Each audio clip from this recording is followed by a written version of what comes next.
रिया और अजय की नई नई शादी हुई थी। अभी शादी को 1 महीना ही हुआ था।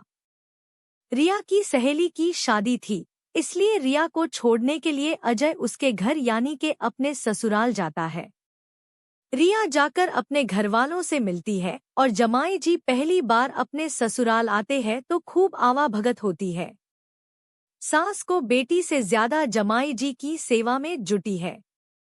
चाय, नाश्ता और साथ ही पंखे की जगह कूलर की हवा में जमाई जी को बैठाया गया। सास हड़बड़ाई घूम रही है कि कहीं कुछ कमी ना रह जाए।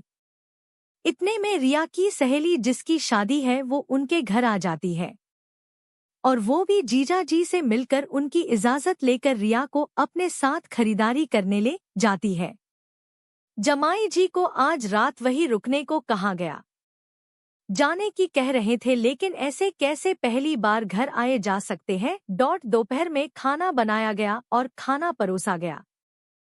खाने में बनाई गई बैगन की सब्जी देखते ही अजय का मूड खराब हो जाता है। ससुराल है, पहली बार आया है तो नखरे करना उसको सही नहीं लगा। इसलिए जब उसकी थाली में बैगन की सब्जी आई तो सबसे पहले उसने वो दत्म की, क्योंकि बैगन वो थाली में देखना भी नहीं चाहता था। लेकिन जैसे ही सब्जी खत्म हुई सास ने फिर एक चमचा भरकर सब्जी थाली में रख दी। अजय फिर सास को कुछ बोल नहीं पाया। अब सास को लगा कि दामाद को बैगन पसंद है, इसलिए उन्होंने दूसरी सब्जी डाली नहीं। आखिर जो दामाद को पसंद होगा वही तो होगा, लेकिन दामाद के मन की बात कौन जाने। वो फिर जल्दी से बैगन को खत्म करने लगे। सास यह देख रही थी, वो किचन में जाकर बैगन को सब्जी और बनाने लगी। इधर ससुर जी किचन में आ गए, बोले जाओ अभी सब्जी और डालो, दामाद जी बैगन कुछ ज्यादा ही पसंद है।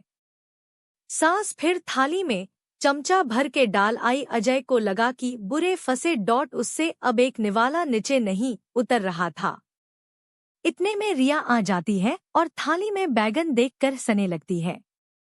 किचन में माँ और बैगन बना रही थी। वो बोलती है, माँ उनको बैगन पसंद नहीं है। दामाद जी कहते हैं आज बैगन ने मुझसे बदला ले लिया, मैंने कभी बैगन नहीं खाए लेकिन आज सासू माँ ने जीवन भर के एक साथ खिला दिए। रिया का हंस हंस कर बुरा हाल हो गया। अब आगे जो भी दामाद जी पूछ कर ही हुआ।